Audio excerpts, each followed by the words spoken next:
Hi, welcome back guys. This is your friend, the What If guy, back with another fanfiction. This is the first part of What If Issei Mastered Fourth Liberation. Now before starting, please give this video a like and subscribe to the channel if you want more videos like this. Now let's get into the fanfic. Issei felt a surge of anger as he confronted Vali Lucifer, the host of Divine Dividing and the current White Dragon Emperor. Vali responded calmly, a grin evident despite his composed demeanor. He expressed disappointment in Issei's strength, but Issei chose to ignore the taunt, focusing instead on protecting Rias and the others. Azazel reminded Issei that his balance breaker had a time limit, and Issei nodded, grateful for the bracelet that would help him. Despite the situation, he maintained a calm exterior, even after losing an arm. The boosted gear roared to life as Issei activated his incomplete balance breaker for the second time, determined to save Rias. With a fierce determination, Issei charged at Vali, declaring his intent to defeat him. Vali, unfazed, encouraged Issei not to disappoint him.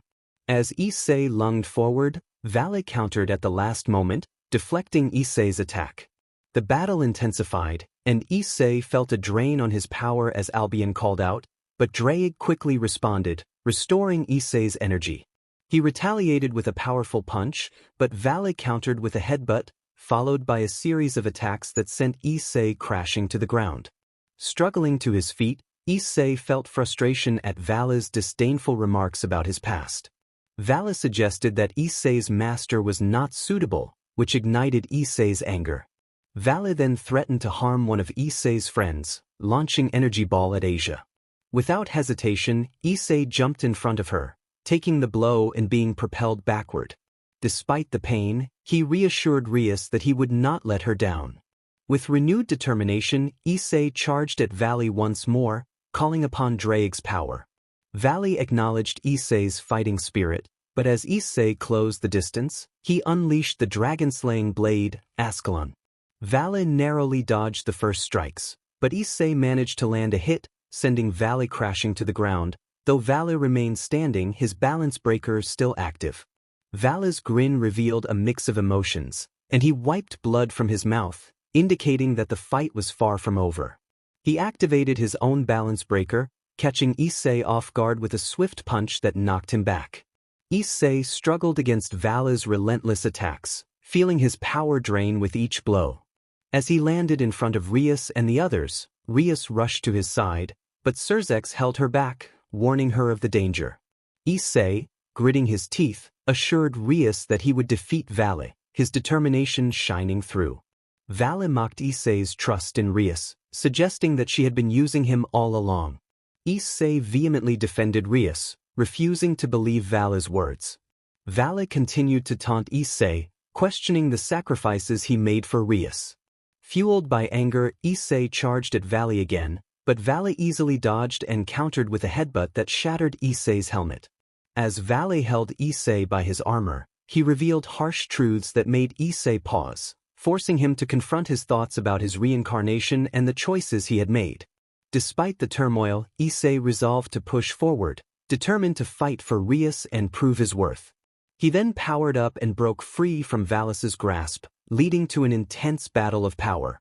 Issei walked down the hall behind a maid assigned to show him to a room where he could refresh himself for the upcoming meeting. Soon, they arrived at the door to his room. As they stopped, the maid turned around and informed him that they had arrived. She asked if he needed anything else. Issei smiled charmingly and requested to be called Ise, mentioning that he could use some battle kimonos and a few ponytails. The maid blushed and quickly nodded before hurrying off. Issei sighed as he closed the door and entered the bathroom for a shower. He groaned blissfully as he sank into the hot bath, letting the water ease the cramps in his body. The warmth of the water was too relaxing, and he soon fell asleep in the tub. A couple of hours later, he was gently shaken awake by the stoic Grafia. He groaned as he stirred, asking what had happened. Grafia informed him that it was time for the meeting regarding the results of his training. Issei replied that he would join them in 15 minutes, sighing as Grafia raised an eyebrow at him. She knew how much of a pervert he could be, and it was unusual to see him so unresponsive in the bathroom. This piqued her curiosity. Nodding in response, Grayfia left the room. Issei sighed again, stood up, and wiped his body before stopping in front of the mirror. He compared his physique to how he looked just a month ago. He noticed he was much more muscular, resembling a swimmer built for both power and speed. His face had lost its roundness, revealing a sharp jawline, and his emerald green eyes now had a glint that was previously absent. Smirking at his improvements, he mentally thanked his dragon before returning to his room to change into a regular shirt and trousers. He then lazily walked toward where the rest of the peerage was waiting. He greeted the group, including Azazel, before taking an empty seat. Azazel welcomed Issei and stated that they would discuss the results of their month of training, starting with the king and moving down the line. Rias proudly reported that she had spent the month studying tactics and reviewing old raiding games, eager to implement her new ideas in any upcoming matches. Azazel praised her before turning to Aquino, who shared that she had increased her magical reserves and added control over various elemental magic, including fire, wind, water, ice, and earth. When asked about the task assigned to her, Aquino mentioned that she had practiced but would only use it as a last resort. Azazel frowned slightly at her response but nodded before shifting his focus to Asia. He inquired about Asia's progress during the training trip. Asia reported that she had worked on extending the range of her sacred gear and learned a few defensive barrier spells. When Azazel asked how far she could send her healing powers, she shyly answered that it was up to 10 meters, glancing at Issei, who remained impassive. Azazel then addressed Gasper, who stuttered that he managed to walk in front of everyone for 10 minutes before feeling overwhelmed. Azazel commended him for this improvement, and Issei smiled at Gasper, patting his head and making the damper blush at the praise. The entire peerage was now on high alert, noting how Issei was purposefully ignoring the girls. Azazel quickly moved on to Kiba, who reported that he had worked on his stamina and defense, perfecting his basics and learning a few techniques from his master. Azazel praised Kiba for showing significant improvement, which made the peerage smile, except for Issei, who remained expressionless, surprising everyone since he had once called Kiba his brother. Next, Azazel turned to Zenobia, who stated that her control over Durandal had improved, allowing her to rely less on its aura. Azazel acknowledged this as a big improvement and noted that her aura was much more controlled than it had been a month ago. Issei complimented her with a smile, earning raised eyebrows and looks of disbelief from the other girls in the ORC.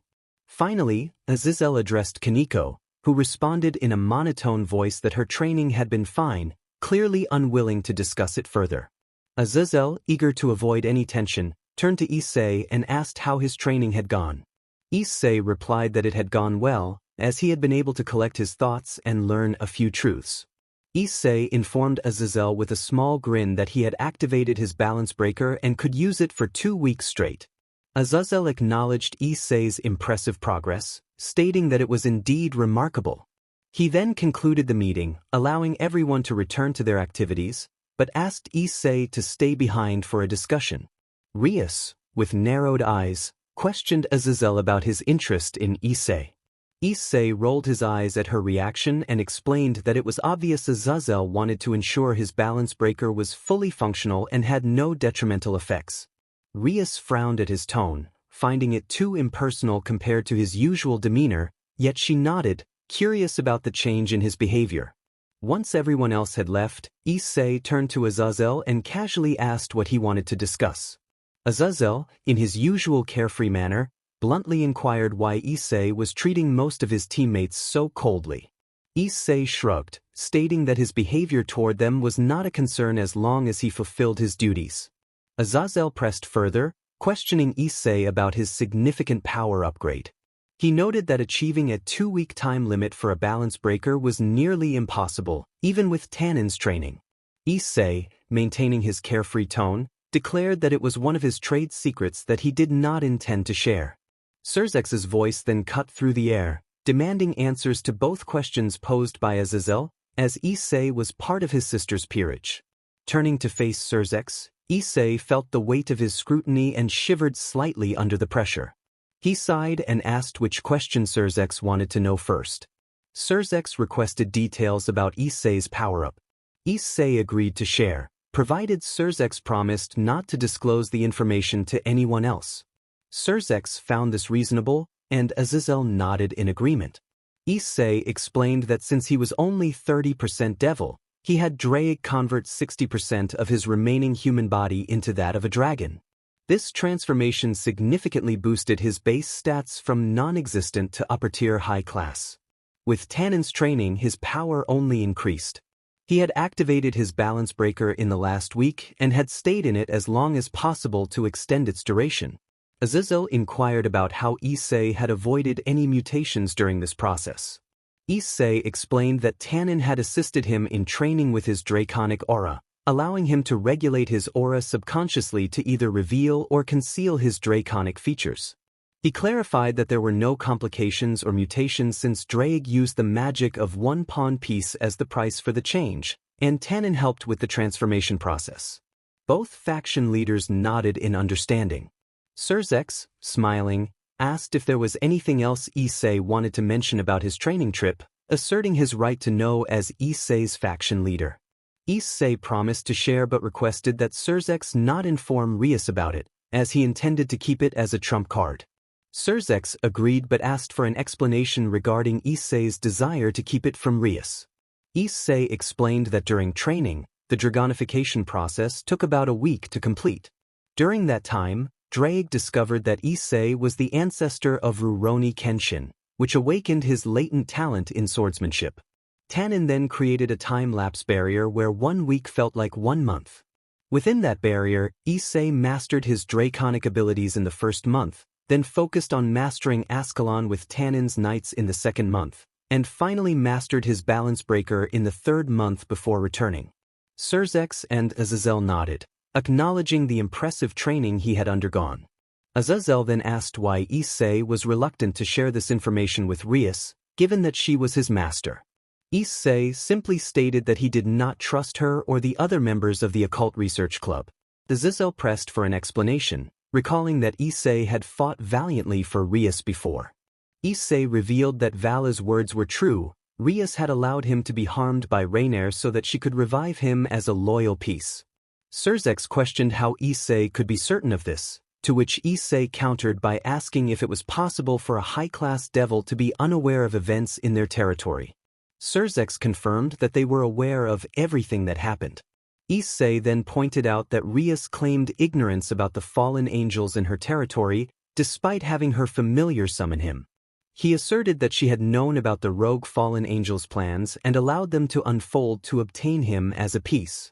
Surzex bowed his head in shame, realizing the truth in Issei's words and the dark actions of his sister. Azazel, seeking clarity, asked about Issei's feelings toward the other members of the group. Issei explained that Draig had sensed Kaneko and Kiba following him, indicating that the entire group was complicit in the plan, which eroded his trust in them. When asked about Asia, Issei admitted he had nothing against her but found her annoying now that his mind was sharper. Surzex, in a serious tone, asked what Issei planned to do in the future and if he posed a threat to them. Issei declared his intention to rise through the ranks and become a high-class devil. Issei was determined to fulfill all the responsibilities expected of him as a member of the Gremory family. He would take on requests and compete in raiding games. However, he made it clear that any promises he had made about protecting them were no longer valid. He would not go out of his way to ensure their safety anymore, nor would there be any possibility of a romantic relationship with any of the ORC girls. This statement prompted understanding nods from the leaders present. They had anticipated a more elaborate response from him, but Issei's request was minimal. While they knew their sister and goddaughters would be disappointed at losing their love interest, they believed it was for the greater good. Surzex expressed his regret, stating he never expected his little Rias to act in such a way. He asked if there was anything he could do to make amends. Issei replied that nothing came to mind immediately, suggesting a rain check for a favor in the future.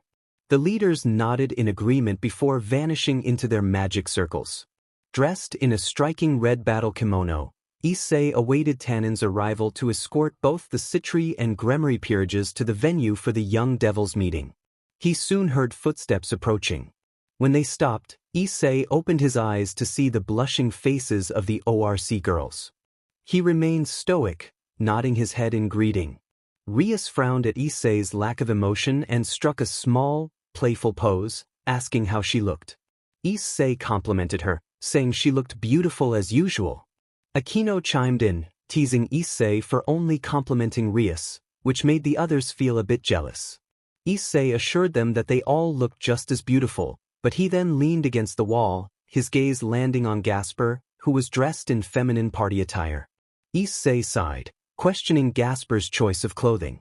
Gasper shyly admitted he felt comfortable in it. Issei advised him to grow out of that habit, and silence fell over the group as the girls awkwardly glanced at Issei, who stood with his eyes closed, seemingly detached from his surroundings. The arrival of the Citri peerage broke the silence. Sona greeted Rias and inquired if Issei was her new piece. Rias clarified that Issei was not a new pawn but rather someone who had grown very attractive. She felt disappointed that he wasn't giving her the attention he usually did, but she resolved to talk to him later to understand his attitude. Sona acknowledged the changes in Issei with a nod. Saji approached Issei, eager to know how he had transformed. Issei responded that he had trained hard and encouraged Saji to do the same, which quieted his fellow pawn. The rest of the group dismissed it as typical banter between the two. Saji then asked Issei if he had made any progress with his king. Issei expressed mild interest in Saji's situation, but Saji lamented that his king was too strict, making it difficult to get closer to her. Issei wished him good luck, but quietly added that he didn't need luck since he was no longer pursuing her. Before Saji could respond, a loud thud announced Tanin's arrival. The peerages shrugged and walked out to greet the retired Dragon King. As they approached, Saji glared at Issei, who remained unfazed. Tanin greeted Rias and Sona with compliments, and they thanked him for escorting them to the meeting venue. Tanin assured them that they would fly there, mentioning a barrier that would protect their hair and clothes from the wind. Rias and Sona expressed their gratitude before mounting the dragons. Issei found himself sitting atop Tanin's head, enjoying the view and exclaiming how amazing it was. Tanin agreed, noting that every dragon relished the freedom of flying through the skies. Issei asked Draig if this was what it felt like when he was unsealed, to which Draig confirmed, expressing a bittersweet chuckle. Issei understood his partner's feelings. Once a ruler of the skies, Draig now experienced the world from atop another dragon, a humbling shift. Issei remained quiet, offering his company to Draig as they flew. After a moment, he turned to Tanin, asking why he had chosen to become a devil despite his strength. Tanin took a moment before explaining that he sought excitement, believing the raiding games would provide thrilling battles. However, there was another reason as well. Curious, Issei pressed for more details. Tanin referenced the dragon apple he had mentioned before, which was a delicacy. He explained that a special breed of dragons thrived on these apples, but the fruit was rare and only grew in the underworld. Unfortunately, dragons were generally unwelcome among fallen angels and devils, preventing them from entering the underworld. Issei had become a devil with the intention of one day claiming a piece of land to cultivate a special fruit that would ensure the survival of a particular breed of dragons. He was also conducting research on alternative methods to grow that fruit. Though progress was slow, he believed that success would secure a bright future. He thought that stronger dragons should look after their weaker counterparts, as power was meaningless if it couldn't be used to help others. Tanin chuckled, acknowledging Issei's sentiment. He had been called many things, but nice was not one of them. He found Issei to be a kind red dragon emperor and appreciated the compliment. Issei, feeling generous, offered Tanin the chance to experiment on his territory once he became a high-class devil. Tanin was taken aback by the offer, but Issei reminded him that powerful dragons should assist those who were less fortunate. He also expressed his curiosity about tasting the dragon apples. Tanin laughed heartily, recognizing Issei's potential. He wished him luck and success for the future before descending to the ground. Issei gracefully jumped off Tanin's head and landed softly, thanking him for the ride. Tanin reminded him to reach out if he ever needed training before taking off to his accommodations. As Issei stood there, his heart raced. He was still feeling the effects of seeing inveigled. Draig, his dragon partner, suggested that what he was experiencing was love at first sight. Issei was skeptical, recalling his past struggles, but Draig pointed out that this was different. His instincts were guiding him, and he felt drawn to Invigiled amidst a crowd of powerful females. Determined, Issei decided to approach her, but anxiety gripped him, causing him to hesitate. He reflected on his past battles and training, feeling embarrassed that he was nervous about talking to a girl. Draig encouraged him to take deep breaths and just say hello. As he moved toward Invigiled, he noticed his peers mingling with other low-class devils. His gaze fell upon Invigiled, who stood shyly to the side, seemingly isolated. Anger bubbled within him as he realized that despite her lineage as a Leviathan, she was being discriminated against because she was a half-devil. He approached her and greeted her. Invigiled stepped back, fear evident in her eyes. Issei quickly raised his hands in a calming gesture, assuring her that he meant no harm. Invigiled introduced herself, her cheeks flushed with embarrassment. Issei introduced himself as the friendly Red Dragon Emperor, and she was surprised to learn his identity. Just as Issei began to speak further, Rias approached, questioning whether he was bothering Invigiled. Issei rolled his eyes at the interruption, but Invigiled quickly defended him, stating they were just talking.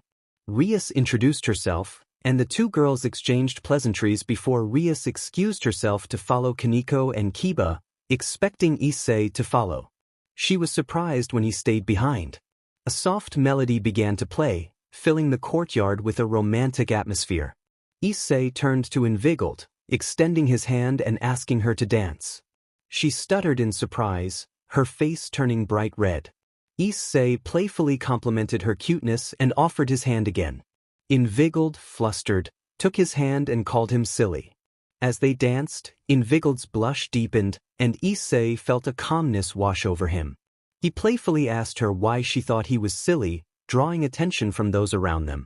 Surzex watched with a smirk, pleased to see someone connect with the new princess.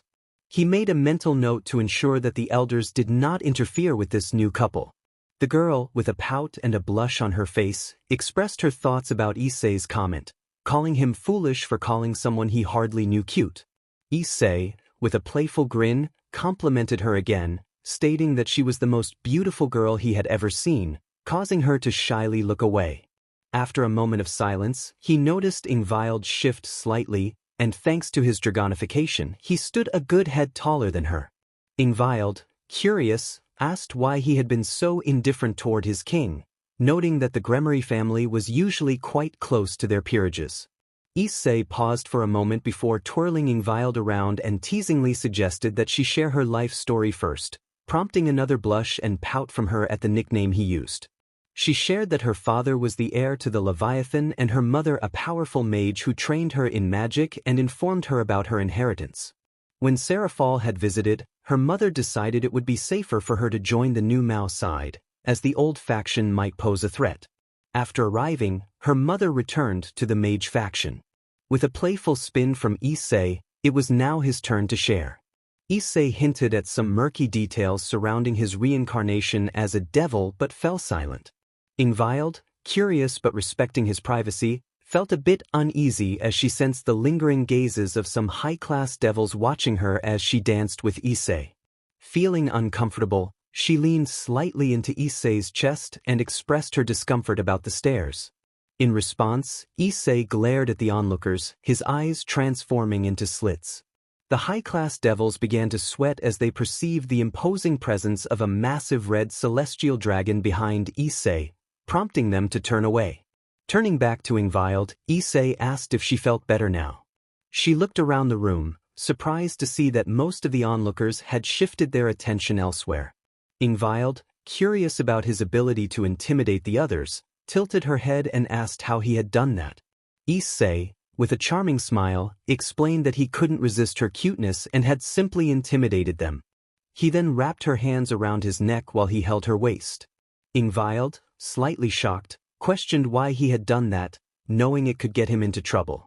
Issei, with a playful tone, reassured her that he would do anything for her, even if it meant bringing her the moon. Her blush deepened, and in a moment of courage, she leaned in and gave him a soft kiss on the cheek.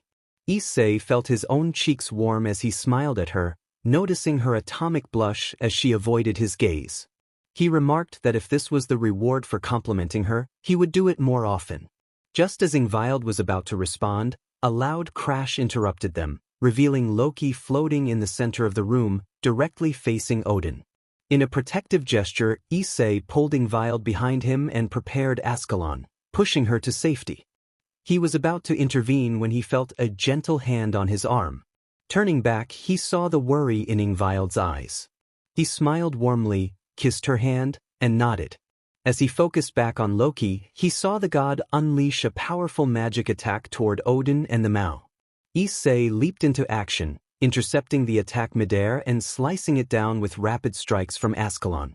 His display of skill drew shocked reactions from the younger devils, while the older males and gods looked on with interest. Loki acknowledged Issei's skill, intrigued by his ability to counter the attack with swordsmanship alone, and asked for his name. Issei introduced himself, calling upon his boosted gear, which manifested on his left hand. The gear roared to life, and as he activated it, he was enveloped in a brilliant explosion of red energy and fire. When the energy dissipated, he emerged in his full-scale armor, radiating power. Loki, impressed, remarked on Issei's control over the forbidden move and summoned his son, the god-slaying wolf Fenrir, who roared at Issei. Before Fenrir could attack, a series of green magic circles appeared around Loki and Fenrir. Loki looked around in shock as a Juka vanished into one of the circles. Odin inquired about the seal's duration, and a Juka estimated it would hold for at least 2 days, considering Loki's strength. Surzex noted that this provided ample time to devise a response. A voice then rang out, accompanied by a bright white light that revealed Vala's balance breaker. Issei sensed the Mao's auras rise and raised his armored arm, assuring them that Vala meant no trouble. The Mao relaxed slightly, recognizing Issei's significant growth in power. Issei greeted Vala, teasing him about a potential rematch. However, Vala clarified that he was there to discuss a proposition. He offered the assistance of his team and any fighters from the Alliance to confront Loki. Vali expressed his curiosity about how well the red and white factions would fight together, earning shocked looks from those in the room. Azazel laughed, acknowledging Vala's flair for excitement, and agreed to form a temporary alliance with him. Vala, along with Issei, followed the leaders into the meeting room to discuss their strategy. Before they began, Vala sought Odin's advice on how to stop Fenrir, noting that defeating Loki would take too long and Fenrir would be a challenge. Odin explained that Fenrir could be controlled if they had something to break the magical hold Loki had over him. He also offered to send Mjolnir to help seal Loki. The room filled with nods of agreement as they considered their options. Vala mentioned that a member of his team had just the right tool to handle Fenrir, and he and Issei would confront Loki until Mjolnir arrived, prompting some chuckles from the group. Issei then asked who else would face Loki, as they had Vala and his team along with him.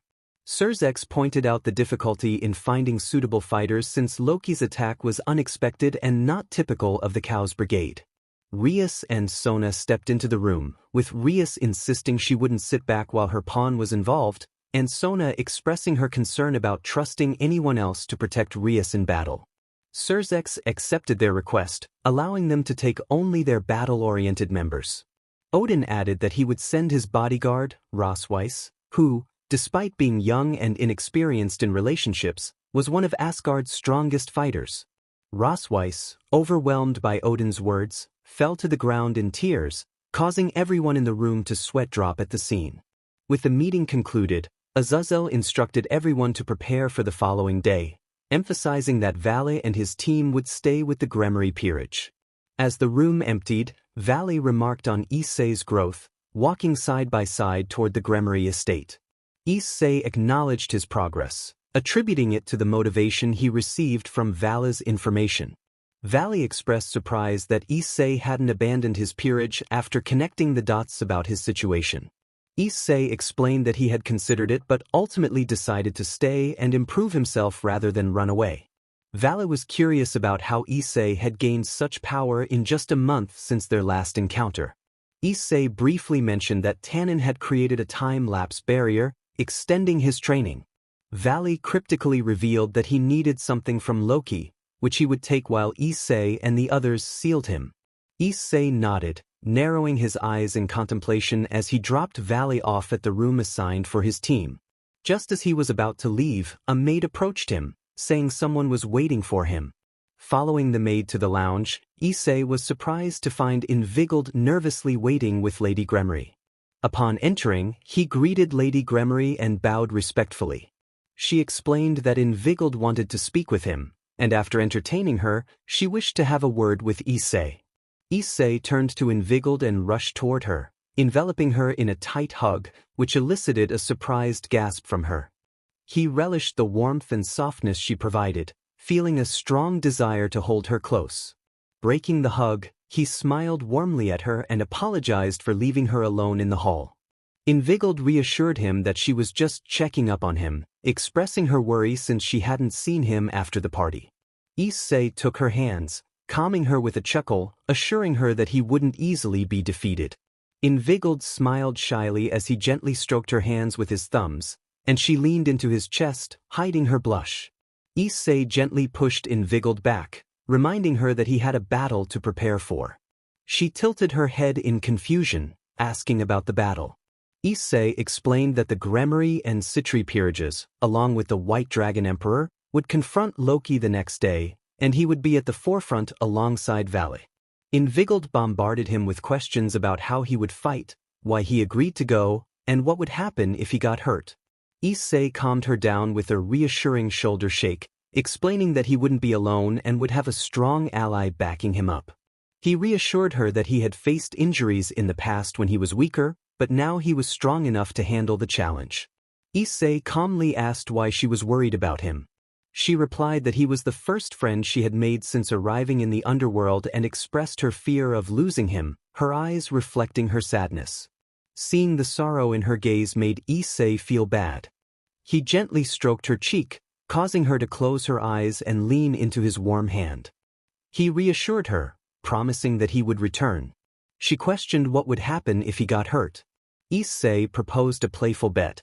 If he returned, he would take something from her that she could not give to anyone else. Curiosity sparked in her eyes as she asked what that was. He cheekily replied that it would be her first kiss, making her blush deeply and look away shyly. He gently asked if she agreed to the bet. She hesitated but finally muttered that she would agree only if he promised to come back in one piece. Issei smiled and kissed her forehead, telling her to get some rest and that he would see her after the fight. She nodded and teleported away in a magic circle. As he reflected on the encounter, Venelina entered the room with her arms crossed, commenting on the interesting meeting. Issei acknowledged her without turning around. Venelina questioned whether he would no longer be pursuing her daughter. Issei confirmed that was indeed the case, turning to face her directly. Venelina dropped her arms and raised her aura to an intimidating level, but Issei remained unfazed, impressing even Rias, who flinched at the display of power. Venelina asked why he had stopped courting Rias, noting that he had seemed quite taken with her just a month prior. Issei replied that life experiences had taught him things, and he had discussed his decision with Surzex, who fully supported him. He then left, leaving Venelina to ponder his words. Issei had other matters on his mind. He decided to cash in on the favor the Maus owed him and headed to Surzek's office. After knocking, Grafia opened the door, looking slightly confused. She informed him that she would speak to Surzex and closed the door. A few minutes later, she opened it again and gestured for Issei to enter. Surzex greeted him with a smile and asked what he could do for him. Issei inquired about Invigilt's integration into the Young Devil Society, suggesting it hadn't gone as smoothly as planned. Azazel outlined the plan for the upcoming battle, instructing everyone to hold off Loki until Mjolnir could be delivered. He emphasized that only Issei could use it to seal Loki, as the power output would not be sufficient otherwise. Surzex and Grafia presented a box of Phoenix Tears, acknowledging their scarcity but hoping it would help the group through the fight. Grafia handed Rias the box, and both she and Sona expressed their gratitude, while Issei and Vali observed with mild indifference. Just before Surzex teleported them to Loki's location, Invigiled approached Issei and shyly told him to take care. He smiled back, holding her hands and reassuring her that he would return before she knew it. He kissed her forehead and touched his forehead to hers before they parted. Issei and Surzex noticed the looks of anger and jealousy from the female members of the Gremory peerage, while Vali watched the situation with amusement. Surzex then teleported the group to Loki's location. Upon arrival, Rias turned to Issei, her expression demanding an explanation, but he ignored her and stood with Vali, both glancing at the fluctuating green magical pyramid where Loki was temporarily sealed. Issei remarked that they would handle the god of mischief while the rest dealt with his children, who could be formidable in their own right. Vali agreed, and Rosweiss declared her intention to face Loki as a representative of the Norse faction. Issei welcomed her, noting that 3 was better than 2, especially against a god. Rias and her peerage watched in surprise as the 3 spoke as if they had been friends for years.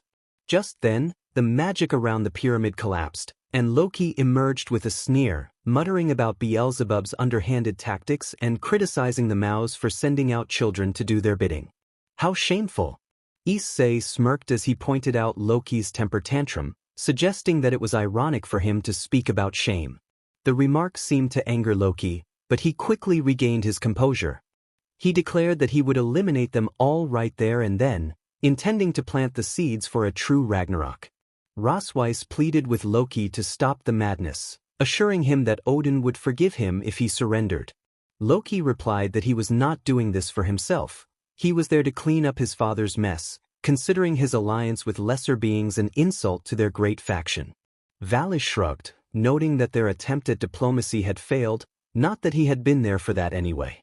With a flourish, Loki announced that the party could begin, expressing hope that they were ready to face his children.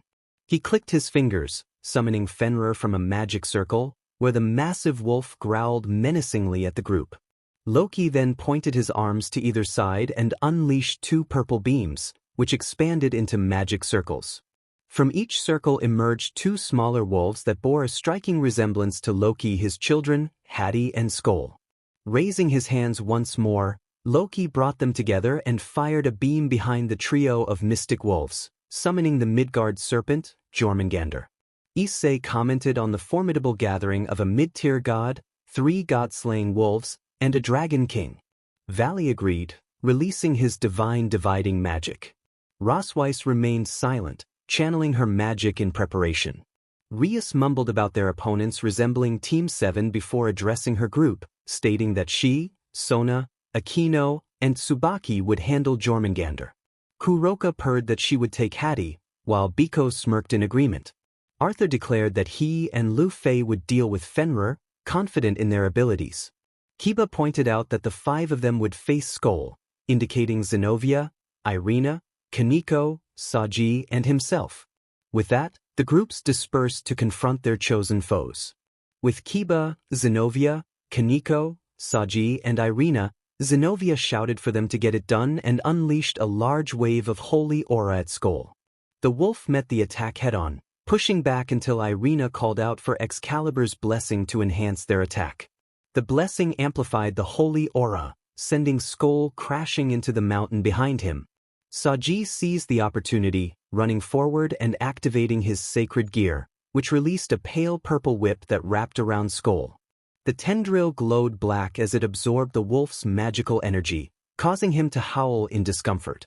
Before Skoll could break free, Kaneko hurled several large boulders at him, causing them to crash down. Kaneko muttered a stoic remark as the boulders struck Skoll. Kiba dashed forward, stabbing his sword into the ground and invoking Sword Birth. Several swords erupted from the earth beneath Skoll, piercing him and eliciting a howl of distress. However, Skoll's suffering came to an end when Irina and Zenobia combined their blades' abilities, delivering a decisive blow that felled the wolf. The 5 nodded in agreement before turning to observe the surrounding battles, ready to assist their allies if needed. Meanwhile, Kuroka and Biko faced Hati, who growled and barked threateningly. The 2 yokai were unfazed, with Biko teasing Kuroka about the wolf's appearance. Kuroka dismissed his flirtation, focusing on the battle ahead as Hati prepared to pounce. As Hattie lunged at them, Biko pointed his staff and commanded it to extend, striking Hattie on the skull and sending him crashing to the ground. Kuroka seized the moment, circling behind Hattie and unleashing bursts of demonic magic and senjutsu. They pressed their advantage, charging their strongest attacks before striking Hattie's vital points simultaneously. The combined force overwhelmed Hattie, and soon his life force began to fade. Kuroka and Biko looked at the defeated wolf with indifference before scanning the battlefield for other fights. Meanwhile, Arthur and Lu Fei were engaged with Fenrir, who charged at them. They dodged the massive wolf's attacks, Arthur maintaining an impassive expression as he evaded each bite and swipe. He knew Fenrir was a true god-class being and could not be killed. Instead, he focused on charging the magic in his Excalibur ruler, preparing for a strike that would break Loki's control over the wolf and calm it enough to join Vala's team. Lu Fei floated a short distance away, watching her brother as he kept Fenrir occupied, waiting for his subtle command to help restrain the beast. She had come prepared, as the purpose of the current mission was to capture Fenrir. A few minutes later, Arthur finished charging and subtly nodded to his sister. Receiving the signal, Lu Fei landed on the ground and began to chant. She called upon the powers of the ancient magic, invoking the chains that would bind Fenrir. As she completed her incantation, goldish-black chains erupted from the ground, wrapping around Fenrir and pulling him down to the floor. His jaws and limbs were restrained, held tightly by the powerful chains. Arthur then jumped in front of Fenrir, raising Excalibur, and focused on the center point of Loki's magical control over the beast. Locating it near Fenrir's skull, he moved his sword through the controlling magic, causing it to disrupt and scatter. As he released the compulsion into Fenrir's mind, Arthur withdrew the blade just in time as Fenrir began to shrink. He continued to diminish until he was the size of a large husky. The small form of Fenrir looked at Lu Fei, pranced over to her, and barked excitedly, his tail wagging. Lu Fei giggled as she petted the large dog, while Arthur shook his head at the absurdity of it all. Only his sister could make a god-killing beast act like a normal house dog. His expression then hardened as he focused on the two dragon emperors and the Valkyrie from Valhalla, who were facing off against the god of mischief, Loki. The two kings and their queens confronted the Midgard serpent, which initiated the battle by unleashing a powerful stream of fire toward the four young female devils. However, before the flames could reach them, Tsubaki flew in front of the attack and summoned a magical mirror. When the fire struck the mirror, both the flames and the mirror vanished. Yet, as the mirror disappeared, the Midgard serpent felt the full force of its own attack and was pushed back slightly. Sona explained that it was her sacred gear, Mirror Alice, which rebounded any attack with double the force. Rias acknowledged the power of the gear, noting that it would put her peerage at a significant disadvantage.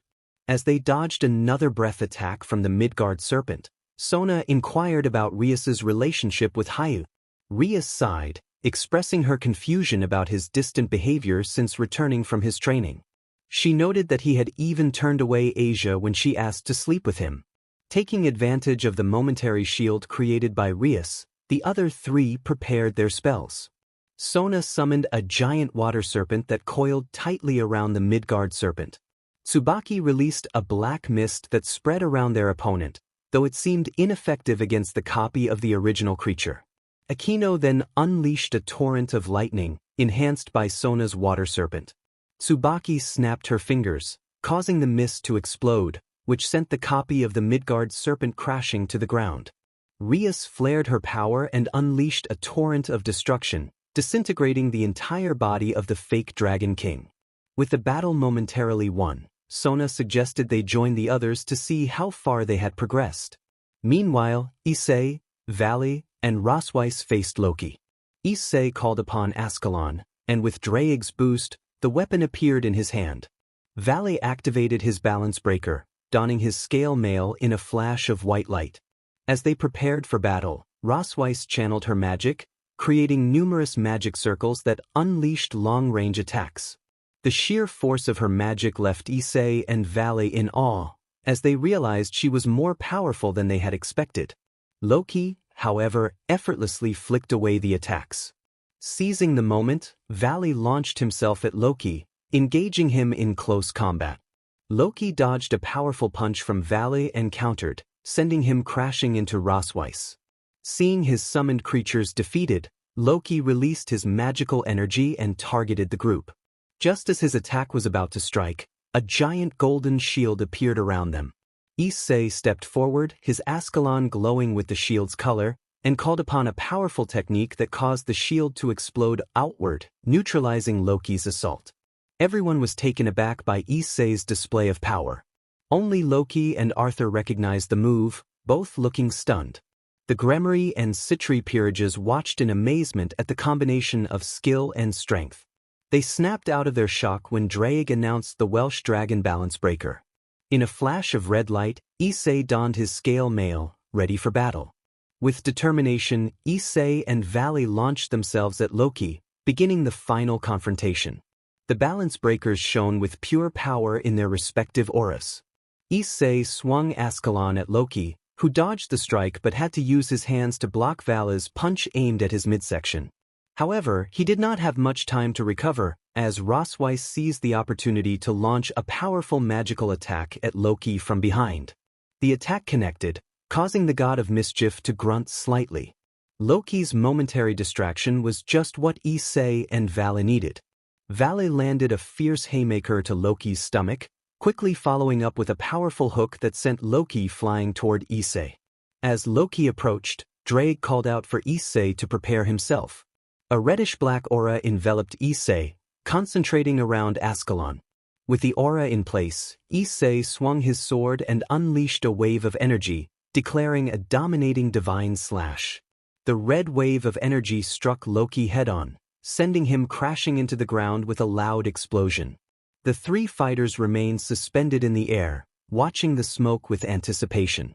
Soon, a gust of wind blew the smoke away, revealing Loki, who was smirking and appeared hardly scratched. An amused glint sparkled in his eyes as he acknowledged their efforts, stating that they had managed to land an attack on him and that he would need to take things more seriously. With a burst of speed, Loki vanished and reappeared in the center of Vali, Issei, and Rosweiss, unleashing a powerful wave of magic that sent the trio crashing to the ground. He declared his intention to bring Ragnarok upon the world on his own. Rosweiss cried out, warning him that such an act would disrupt the balance of the interdimensional space, but Loki merely laughed and released a massive torrent of magical energy into the dimensional void. Drake warned Issei to prepare for the impending blast. Issei called for Vala's assistance, raising Ascalon as Drake began chanting. Vala responded, his blue ethereal divine dividing wings flaring up. In readiness, Rosweiss flew behind them, casting her strongest shields to protect the two dragon emperors. Loki's magical attack rained down upon them, prompting Albion to call out a defensive measure. Waves of absorbers emanated from Vala's wings, attempting to mitigate the overwhelming magical force, but the sheer magnitude of Loki's power rendered their efforts minimal. Using the extra energy from his boost, Issei spun Ascalon in a circular motion and summoned a golden-red shield, reinforced by Rosweiss barriers. Despite their combined strength, the attack broke through, resulting in a massive explosion. When the smoke cleared, Issei stood before the others, sword in hand. His balance breaker was cracked and crumbling, leaving him in his base form. The upper part of his kimono was in tatters, exposing one shoulder. Behind him stood Team Vali, the Gremry peerage, and the Citri peerage, all mildly injured but none seriously harmed, thanks to Issei and Vali absorbing the brunt of the attack. The group was shocked to see Issei still standing after such a powerful assault. A rumble drew his attention, and he turned to see Vali emerging from the rubble, carrying an unconscious Rosweiss. The anger in Vala's eyes puzzled Issei, who received an answer to his unasked question when Vali explained that Rosweiss had saved his life by stepping in front of him. Issei acknowledged the situation, realizing they would need to elevate their efforts to defeat Loki. Vali, setting aside his personal vendetta, resolved to fight for someone else as he gently placed Rosweiss down beside the group. Issei discarded his damaged kimono, and Vali followed suit, removing his jacket and shirt. In that moment, both the boosted gear and the divine dividing shone with radiant red and white light, temporarily blinding everyone. Even Loki found the display intriguing as he observed from a distance. When the light faded, Vali noticed that his divine dividing now had 10 feathers instead of 8, while Issei saw that his gauntlet had extended to his elbow, adorned with more spikes and a second gem embedded within it. Issei expressed his astonishment at the transformation, and Vali shared his curiosity. They received their answers when Draig and Albion announced the activation of their 4th liberation forms. Vali questioned why the powers had been sealed until now, and Albion explained that only one person in history had ever reached this level, which was why he had kept it a secret. Vali nodded, still feeling the weight of Albion's secrecy. Issei, intrigued, asked about the legendary user mentioned by Albion. Draig revealed that it was his strongest host, Belzerd, who had unleashed the true potential of the boosted gear without resorting to Juggernaut drive. With their newfound strength, Issei and Vali focused on Loki, preparing to unleash their power as 2 formidable auras began to manifest. A reddish-black aura surrounded Issei, while a whitish-blue aura enveloped Vali. The auras then exploded outward, rendering the 2 invisible as their voices echoed in the air, calling forth their powers. When the auras dissipated, both the red and white scale armors became visible, though they were slightly different. Issei's armor appeared more streamlined, adorned with several jets and embedded gems, while Vali's was more heavily armored and featured a greater number of wings. Once again cloaked in their respective auras, they launched themselves at Loki, who smirked and unleashed his purplish aura to meet the 2 dragon emperors head-on. The 3 figures clashed in the sky, creating a stunning display of red, white, and purple light. The next day, Issei watched Invigiled leave her room and enter the lounge of the large Leviathan mansion. He asked if her bags were packed, and she blushed at the nickname he used, pouting as she told him not to call her that. Issei inwardly smirked, adopting an innocent expression and playfully asking what he should call her. Invigiled glared at him, her blush deepening, and he teased her further, which made her huff in annoyance. Just as she turned to walk away, he wrapped his arms around her, urging her not to be upset. He explained that he called her that because she was his princess, pulling her close. Despite her blush, she remained silent. After a moment, he asked again if her bags were ready, and she nodded, prompting him to smile and kiss the top of her head affectionately. He took her hand and said they were going home to the renovated Hayudu mansion. Curious, Invigiled inquired about what they would say if his parents asked for an explanation. Issei blushed and looked away sheepishly, revealing that Surzex had suggested he use the girlfriend card. The official story would be that they met at camp and fell for each other. Invigiled's response was a simple, "Oh," as she looked down, hiding her face in her hands to conceal her blush. Noticing her silence, Issei reassured her that they could change the story if she didn't like it. She quickly clarified that she didn't mind being introduced as his girlfriend, her arms flailing in excitement. Issei chuckled and gently held her hands, rubbing them with his thumb. He then asked if she wanted to make it official and if she would go out with him. Flustered, Invigiled stuttered a shy agreement, and Issei beamed with joy. He lifted her chin and leaned down, placing a gentle kiss on her lips. The moment felt timeless, and when they pulled away, they gazed into each other's eyes. Without hesitation, they leaned in again, their lips meeting once more. This time, Issei's hands wrapped around Invigiled's waist, while she encircled his neck with her arms. Their kiss deepened, lasting for several moments before they finally broke apart, both flushed and slightly breathless. Issei touched his forehead to hers, expressing how amazing the moment had been. Invigiled was momentarily speechless, her mind overwhelmed. Issei grinned at her smile before taking her hand and leading her for one last luggage check before returning to the human world. Meanwhile, in Surzek's office at the Gremory mansion, he sat with a stoic expression, betraying no emotion. Beside him stood Grafia, his wife and most trusted companion, who also wore a calm demeanor. In front of them stood Rias, visibly upset and teary-eyed, her emotions laid bare. She confronted her brother and sister-in-law, questioning why they had allowed Issei to be transferred to Invigiled's peerage instead of keeping him with her for protection. Rias argued that they could have easily arranged for someone else to protect Invigiled, and that Issei should have been forced to stay with her. Surzex responded calmly, explaining that Issei knew Rias had let him down in the past. He emphasized that Issei's happiness was paramount, and they had been fortunate he chose to remain with them. He would make the same decisions again if it meant keeping someone like Issei from leaving. Rias insisted on her own happiness, suggesting that they could find common ground if they talked. Surzex reminded her that Issei, as the Red Dragon Emperor, was a valuable asset to their faction. While Rias had managed to bring him into their ranks, her actions could have easily pushed him away. To ensure his happiness, Surzex made it clear that Issei's well-being took precedence over Rias's feelings. He warned Rias not to involve Issei's parents in any manipulations and instructed her to avoid confronting Invigiled during her stay in the human world. Surzex assured her that he would be aware of any violations and that the consequences would not be pleasant.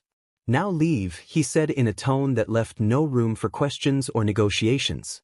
Rias gave him one last teary glare before she stood up and stomped out of the room. As she left, she slammed the door behind her, showcasing the immense anger, despair, and disappointment she felt at that moment. As soon as the door shut, Surzek's shoulders slumped, and he leaned back in his chair, releasing a tired sigh. Being the leader of an entire species was incredibly challenging. He rubbed his forehead, trying to alleviate the headache that threatened to overwhelm him. He then felt a pair of arms begin to massage his shoulders, slowly working to relieve the tension that had built up due to recent events. He groaned in relief as his wife worked her hands. "Just like that," he muttered, causing Grafia to smirk. She loved having the strongest devil who ever lived wrapped around her finger. "Well, at least the worst has passed. Now it's up to them to work things out," Grafia said soothingly, helping her husband relax. Surzex merely nodded, too tired to respond. Meanwhile, Rias was stomping away, growling angrily. She couldn't believe what had just happened. Not only had she lost her love interest, but her brother wasn't doing anything about it. It felt as if the whole world was against her. She growled again, promising herself to find a way to win Issei back. Although she was forbidden from confronting Invigiled, that didn't mean she couldn't use her looks and her peerage to reclaim Issei. Smirking devilishly, she returned to where the rest of her peerage was waiting, a plan already forming in her mind. Entering the lounge, she was greeted by her peerage. She immediately informed them of her conversation with Surzex. Once she finished, silence fell over the group, soon broken when Aquino asked how she could help. Issei looked at the group with his arms folded across his chest, his expression blank. Rias felt slightly unnerved by his unusual demeanor. Shaking her head, she declared that she was there to issue a challenge. "And what challenge would that be?" Issei asked, leaning back against the wall with a bored expression. Rias motioned for Kiba and Zenobia to step forward, explaining that it would be a swordsman battle between him and her knights. If he won, he could remain in Invigiled's peerage. If he lost, he would return to hers. "Now why would I entertain your request, Rias? I'm not your pawn anymore. Do you really think your knights can match my talent and skills? I faced a god and managed to push him back twice with my blade work alone. What makes you think your knights are worth my time?" Issei replied, inspecting his nails with a bored expression before looking back at the group. Kiba wore a slightly hurt look, while Zenobia seemed less affected by Issei's words. Before anyone could respond, Kenshin re-entered the room, holding a katana. Although the sword appeared old and slightly rusty, Issei sensed a powerful aura emanating from it. There was also a subtle whisper coming from the sword, as if it were calling for him to wield it. "You know this sword?" Issei asked curiously. "Yes, I do. It was the weapon that gave my second strongest host the most trouble whenever she faced its wielder. He was like you, a direct descendant of Kenshin, but his skill with this blade was much higher. His name was Urahara Kasuk," Draig explained. "Urahara Kasuk, huh?" Issei responded, but soon zoned out of the conversation, focusing on his surroundings once again. "Thanks for the find, Dad," Issei said with a smile as he took the sword from Kenshin. The feeling of power surged through him as he grasped the sword, which vibrated slightly, as if anticipating a conversation. Turning to the members of the Occult Research Club, he smirked as his father walked away and said he would entertain a spar. However, it would take place in 1 week, as he wanted to get used to his new sword in the meantime. Very well. We shall meet in the training grounds in 1 week, Rias agreed before turning away and leading her peers out of the room. Issei then headed to the kitchen, announcing that he was taking Invigiled to her room. All right then. It was a pleasure to meet you, Invigiled, Kanami said, giving Invigiled a small bow. The pleasure was all mine, Kanami, Invigiled replied, returning the bow before leaving with Issei to her room. Here we are, this will be your room. Mine is right next to it, so if you ever need anything, just knock. Also, if you want to go shopping for decorations, let me know, and I'll show you the best stores around here, Issei said with a smile. I'd like that. And Issei? Invigiled said, a small blush creeping onto her face. Her heart raced as she prepared to speak, praying for the courage to follow through. What is it? Issei asked, raising an eyebrow. He didn't have to wait long for an answer, as Invigiled leaned in and pressed her warm, soft lips against his. The kiss was brief but held significant weight. Thanks for everything, she said, looking away, a blush on her cheeks. Issei stood frozen, unable to react. It was the first time she had initiated a gesture of affection, and he found himself enjoying it. Invigiled then entered her room, leaving a dazed Issei outside. He snapped out of his stupor when he heard the door close. Softly smiling to himself, he returned to his room. However, as soon as he sat on the bed, he felt something pull him into his mindscape. Entering, Issei saw that instead of the usual empty void, the space now held a vibrant city. A soft voice echoed from a distance, greeting him. He turned toward the voice, trying to discern the figure of a girl in the distance. The voice continued, revealing that it had been trying to reach him since his birth, mentioning a potential that had not been seen since the days of Kenshin and Kasuk. Issei struggled to recall the name Drake had mentioned, as it seemed to elude him. He asked what was expected of him now that he was present. The voice inquired about his feelings regarding the safety of those close to him, such as his parents or his girlfriend, Invigiled. Issei declared that he would do anything in his power to ensure their survival. The voice probed further, asking if he would sacrifice his emotions, to which Issei answered affirmatively. It continued to challenge him, asking if he would forfeit his limbs and even his life for their safety. Each time, Issei responded with unwavering conviction. As the figure vanished, the city began to glow. The voice confirmed that he had passed the test and wrapped its arms around his neck, sending a shiver down his spine as a warm breath brushed against his ear. The voice urged him to call out its name, revealing itself as Beneheim just before the city faded away, and Issei opened his eyes in the real world, a name lingering on his tongue. He called out, awakening Beneheim. His rusty old blade transformed into a magnificent crimson sword with a scarlet handle. Issei gazed at it in awe, marveling at its beauty. The voice in his mind, now clearer, playfully acknowledged his admiration. Issei confirmed that it was indeed Beneheim, and Drake chimed in, praising their new weapon. Beneheim expressed her eagerness to train him, promising to teach him all of Kasuk's techniques since he was already well-versed in Kenshin style. Issei affirmed that Beneheim was not just a weapon but a partner and companion, just like Drake.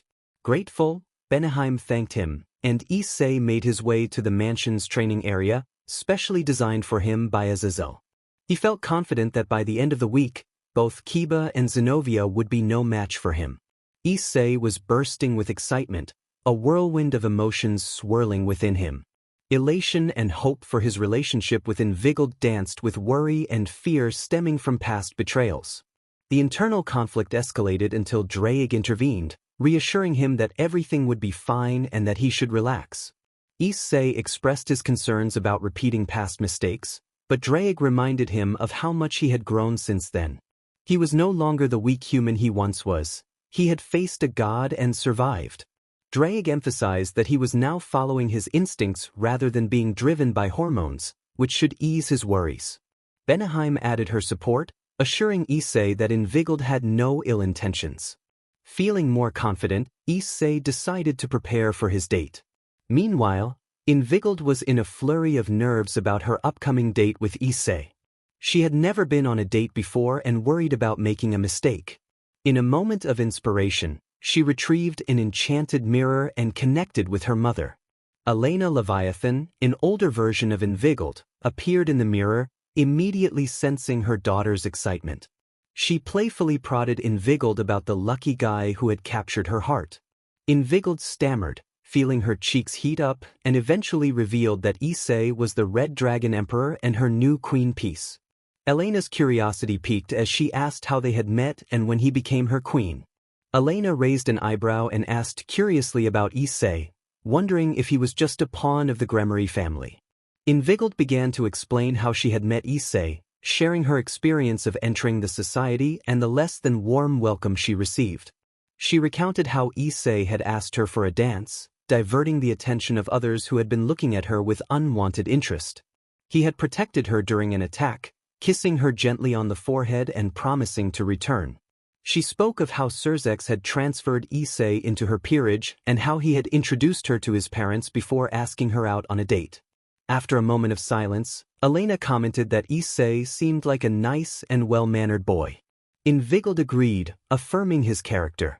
Elena then offered to help Invigiled get ready for her date, assisting her in choosing from several dresses. Several hours later, Issei stood nervously in front of Invigiled's bedroom, contemplating his next move. He wore a black shirt, blue jeans, and a brown jacket. Taking a deep breath and ignoring the teasing from his friends, he knocked on her door and waited. When the door opened, he was momentarily speechless. Invigiled stood before him in a stunning silver kimono, her long purple hair elegantly styled in a bun held by a small red ribbon. A hint of makeup accentuated her beauty. Invigiled shyly asked how she looked, and Issei responded that she was breathtakingly beautiful, momentarily lost for words. He wrapped an arm around her waist, pulling her closer. Invigiled blushed at his compliment and their closeness. After a few moments, Issei released her waist, took her hand, and suggested they get going, expressing hope that she would enjoy what he had planned. The duo left the house and headed to the local cinema. Inside, Issei guided her to the counter, allowing her to choose the movie. He was pleasantly surprised when she selected the latest Godzilla film, The King of Monsters. He was happy with her choice, as he was a huge fan of the series and delighted to discover that she was too. After the movie, they went to a restaurant where they enjoyed a simple lunch featuring various dishes that were new to Invigiled, given her Western upbringing. She wore the kimono at her mother's suggestion, who believed Issei would appreciate it due to his Japanese background. Issei couldn't help but smile at Invigiled as she tried the different foods, her childlike wonder making her even more beautiful in his eyes. He found it hard to look away from her. His thoughts were interrupted when Invigiled asked if something was wrong, noting that he had been lost in thought for a while.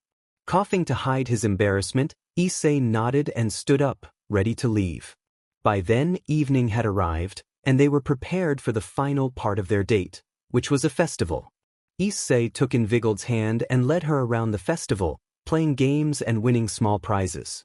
He even showed her some of the rituals couples performed to ensure the safety of their relationships. The event continued until midnight when Issei brought her to the highest point of the festival grounds, offering them the best view of the fireworks that were about to begin.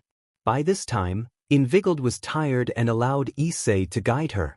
When they stopped, she thanked him for the day, expressing how much she loved it. Issei replied that he would do anything for her, thanking her for joining him.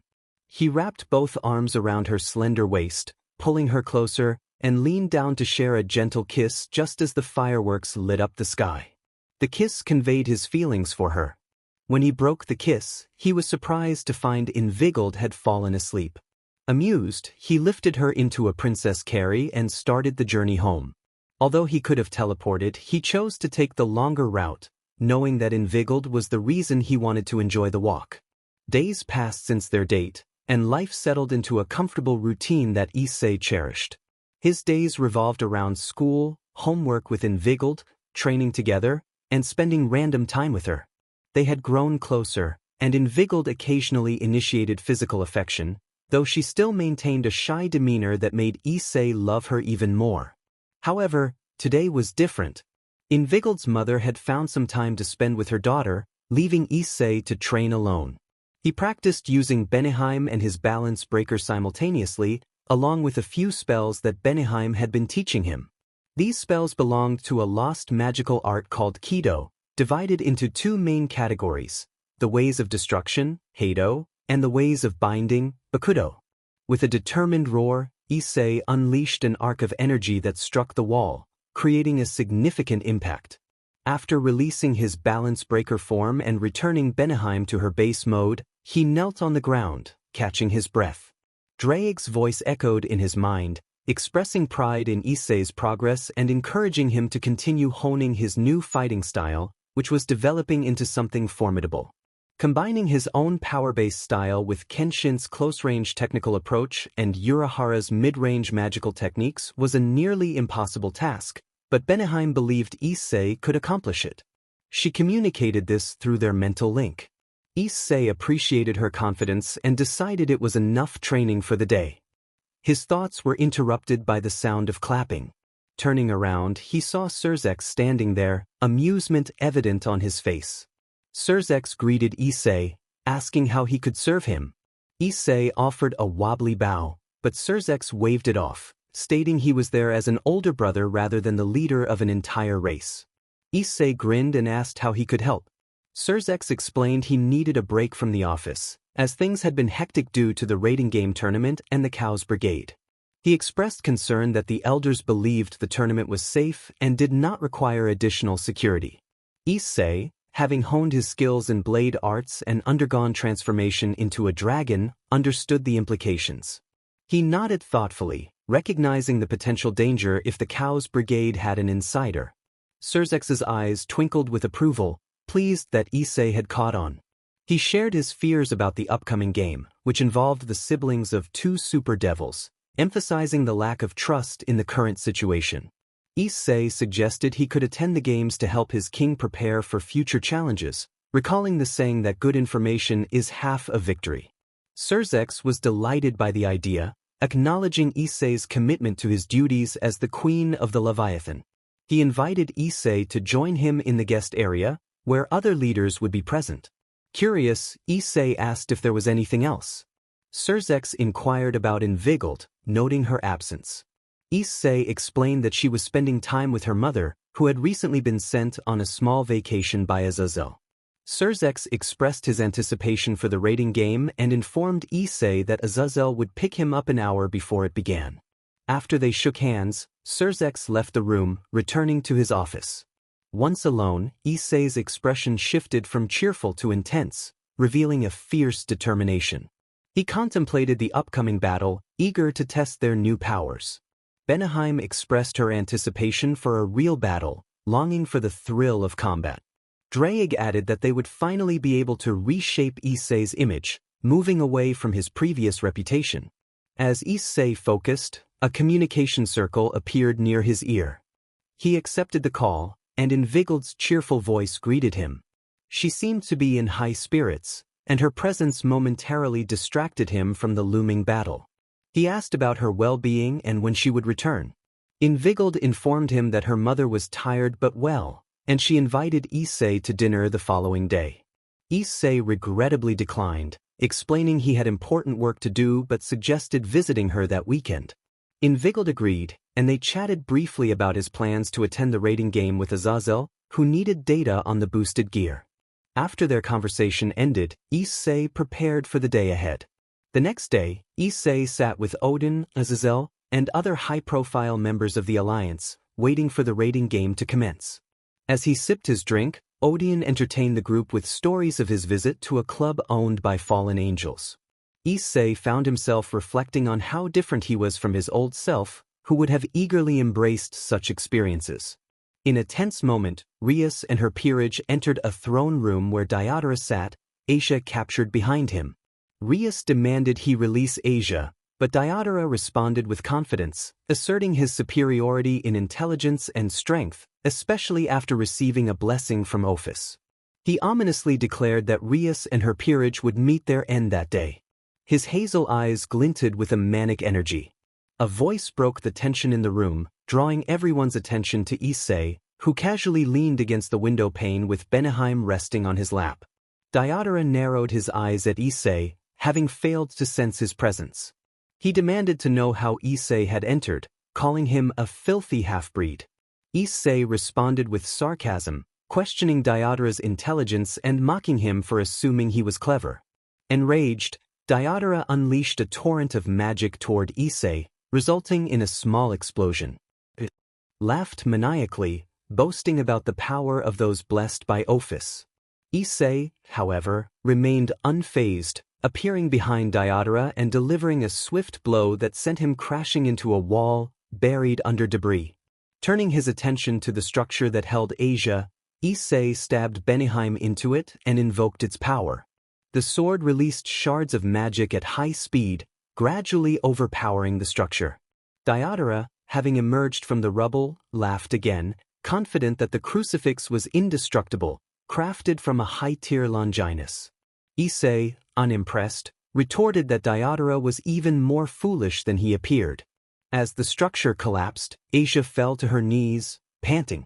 Issei, gripping Beneheim, turned to a now terrified Diodora. For a moment, Issei's face was blank, but then a bloodthirsty smile spread across it, and a powerful aura of killing intent enveloped him. Diodora stuttered in fear as Issei vanished and reappeared before him, swinging Beneheim. Diodora screamed as he felt the blades cut, but Issei was relentless. Moving with incredible speed, Issei struck Diodora repeatedly, leaving him wounded. Finally, he stopped, facing away from Diodora as he cleaned his sword, whispering the name of his move. Diodora collapsed to the floor, bleeding heavily, painting the ground red. Rias and her peerage watched in a mix of fear and awe as Issei had just incapacitated a high-class devil, a brother of a Mao, as if it were nothing.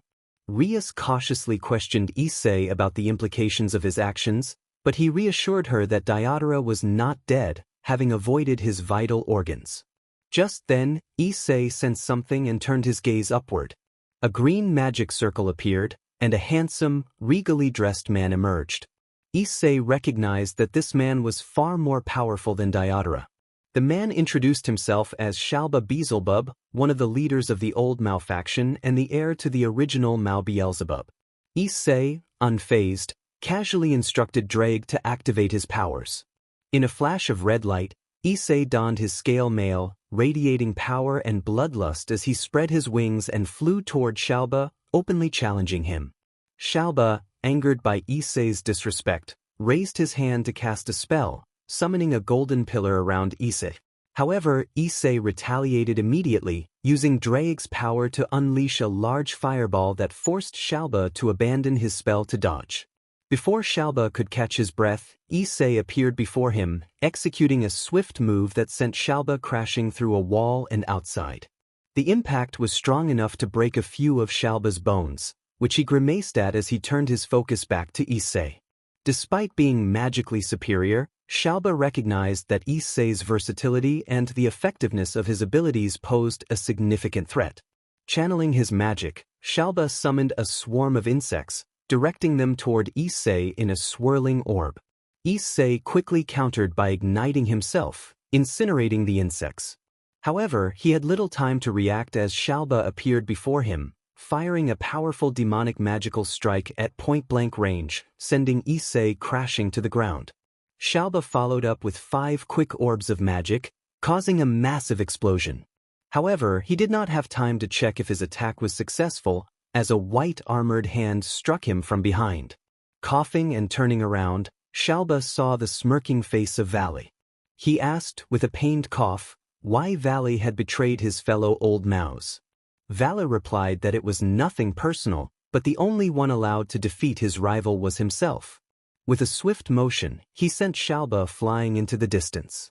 Before Shalba could recover, Issei emerged from the smoke and swiftly incapacitated him. Turning to Vali, Issei magically removed his helmet and stated, in a deadpan manner, that he had everything under control. Vali smirked and admitted that he preferred to be involved in the action. Issei then inquired why Vali was there and how he had arrived without anyone sensing him. Vali explained that he had Ophis bring him, pointing upwards. Issei followed his finger and saw a small girl with black hair floating in the air. Curious, Issei asked why Vali had brought her. Vali expressed his desire to see Great Red, the majestic red celestial dragon soaring in the sky, characterized by its 4 gigantic wings and a prominent horn. Vali declared that Great Red was his goal, the one he aspired to surpass, and his dream was to officially claim the title of the White Dragon God of Supremacy. Issei, breaking out of his stupor, acknowledged the ambition with a smile. Vali clarified that while their destined battle would happen in the future, he had other opponents to face first, so their rivalry would not be his primary concern. Issei reassured him that he had his own goals to achieve and playfully mentioned leaving Vali to prepare for his eventual defeat at his hands. Vali chuckled, suggesting they would see about that, before turning and vanishing in a silver magic circle. Meanwhile, Ophis muttered that one day she would defeat Great Red and reclaim her silence before disappearing in a wisp of black smoke. Once everything settled, Issei sighed and deactivated both his balance breaker and the boosted gear. Floating down to the ground, he scratched his head and grimaced at the blood on his person. He was pulled from his thoughts when Azazel and Surzex landed beside him, looking relaxed. Issei asked if everything had gone according to plan. Azazel replied that it had gone even better than expected, revealing that the Cows Brigade had lost 2 of their factions. Issei, confused, sought clarification. Azazel explained that with Kokabil's defeat, they had taken down the fallen angel contingent of the Cows Brigade, and after the failed invasion, the old malfaction was no more, with all 3 of their leaders slain. Issei processed this information and noted that they had only dealt with Leviathan and Beelzebub, questioning if there were not 2 more houses. Surzex informed him that he had defeated Curisuri Asmodeus, while Issei had taken down Shalba Beelzebub, and Azazel had eliminated Kateria Leviathan 2 months prior. The Lucifer clan was currently under Rizvium Lucifer, who had been inactive for centuries, posing no immediate threat. Curiosity piqued, Issei asked if Rizvium was related to Vali. At this, both Surzex and Azazel displayed expressions of concern and sorrow. Azazel explained that Rizvium was Vali's grandfather and not a good person. Vali had endured a difficult childhood because of him, a fact Azazel described as an understatement. Surzex urged Issei to promise that he would run as fast as he could if he ever encountered Rizvium, emphasizing that he was not someone to take lightly. Issei, feeling lost, inquired about what made Rizvium so dangerous. Surzex explained that Rizvium's beliefs made human perceptions of devils seem sane, and he possessed immense magical energy and power, ranking just below Surzex himself and slightly above Ajuka. It was only their presence that kept him at bay. Issei shivered at the description but nodded in agreement, deciding he would avoid Rizvium for the foreseeable future. Before he could respond, Azazel suggested that Issei should get going, assuring him they would handle the cleanup. He added that Issei's girlfriend was waiting for him. Without hesitation, Issei disappeared into a red magic circle, returning to his room, leaving Azazel and Surzex chuckling at the scene. Once inside his room, Issei headed to the bathroom for a quick shower to freshen up. After getting ready, he left his room and went downstairs, where he found Invigiled talking to Rosweiss. He announced his return, causing Invigiled to perk up and jump into a warm hug, which he returned. Noting her excitement, Issei asked why she was back so soon, thinking she would want to spend more time with her mother. Invigiled explained that Azazel had sent Rosweiss to her since Odin had left without her. They had finalized the details, and Rosweiss had agreed to join Invigiled's peerage as a bishop. It took a mutated piece for Invigiled to resurrect her. Invigiled replied brightly, sharing her excitement. Issei smiled at Rosweiss, giving her a welcoming nod, and remarked that she was a powerful warrior. Rosweiss expressed her happiness about being there, noting that the living conditions in the underworld were much better than in Valhalla, and the pay was excellent. Invigiled, curious, asked Rosweiss if she would join the school. Rosweiss mentioned she would need to talk to Azazel but was likely to join as a teacher. Invigiled felt happy about the situation and began sharing stories with Issei about her time spent with her mother. A couple of days passed, and Issei enjoyed a family dinner with his parents, Invigiled, and her mother. The underworld was calm, with the old malfaction completely eliminated. Issei found himself lazily sitting by the window, waiting for class to begin, wondering when Invigiled would join the school. He knew she was homeschooled and shy, which was why she hadn't enrolled yet. His thoughts were interrupted when the homeroom teacher entered the classroom. The teacher announced that there would be a transfer student joining them and that there would be a change in homeroom teachers. The door opened, and Invigiled stepped in, looking shy as she introduced herself in perfect Japanese. The girls in the class were excited about her being a foreigner who spoke the language so well. Just as the perverted duo was about to make an inappropriate comment, Issei intervened, telling them to stop making her uncomfortable. He returned to his seat, ignoring the shocked looks from his classmates, who were surprised he hadn't made any perverted remarks since returning from his encounter with Loki. The teacher thanked Issei for his help and instructed Invigiled to sit next to him, suggesting he show her around during break or after school. Issei nodded, smirking inwardly at the wonders of magic. He motioned for Invigiled to sit beside him, noticing her discontent with the use of magic on a regular human being, hinting at a conversation to come. The teacher then introduced the new homeroom teacher, Rosweiss, who entered the room to gasps of surprise. After the introductions, the old teacher bid farewell and left. Rosweiss informed the class about an upcoming 2-week trip to Kyoto, which would include staying at a top-tier resort and visiting historical sites.